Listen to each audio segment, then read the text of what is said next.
এই মুহূর্তে আমাদের আলিপুরদুয়ার জেলা, কোচবিহার, জলপাইগুড়ি সহ উত্তরবঙ্গের বিভিন্ন জেলায় প্রচুর তাপমাত্রা এবং তাপপ্রবাহ চলছে। গত 4-5 দিন ধরে এত গরমে সাধারণ মানুষ নাজেহাল। সবচেয়ে বেশি খারাপ পরিস্থিতি তৈরি হয়েছে আমাদের স্কুলের ছাত্রছাত্রীদের, কচি কাচাদের।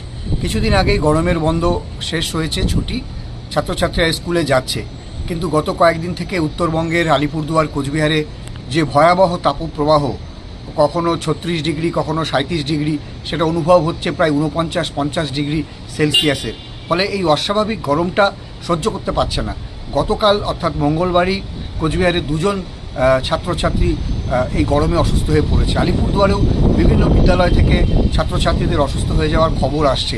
ফলে সবাই যেভাবে এই গরমে খুব নাজেহাল হয়ে পড়েছে, সেই দিকে তাকিয়ে কচিকাঁচা ছাত্রছাত্রী মাধ্যমিক স্তর, প্রাথমিক স্তরের দিকে তাকিয়ে আজকে 11ই জুন বুধবার বিধানসভার 0 আওয়ারে আমি এই প্রসঙ্গটি উত্থাপন করি এবং সেখানে অনুরোধ জানাই যে এই যে বর্তমান একটা অস্বাভাবিক তাপপ্রবাহ আলিপুরদুয়ার, জলপাইগুড়ি, কোচবিহার, উত্তরবঙ্গে চলছে, এই দিকে তাকিয়ে যদি একটা বিশেষ ছুটির ব্যবস্থা করা যায় কয়েকদিনের জন্য, তাহলে আমাদের ছাত্রছাত্রীরা উপকৃত হবে। মানে এটা এমন একটা ভয়াবহ পরিস্থিতি। অনেক অভিভাবকরা খুব আতঙ্কিত হয়ে পড়েছে, বাচ্চাদের স্কুলেও পাঠাচ্ছে না অনেকে।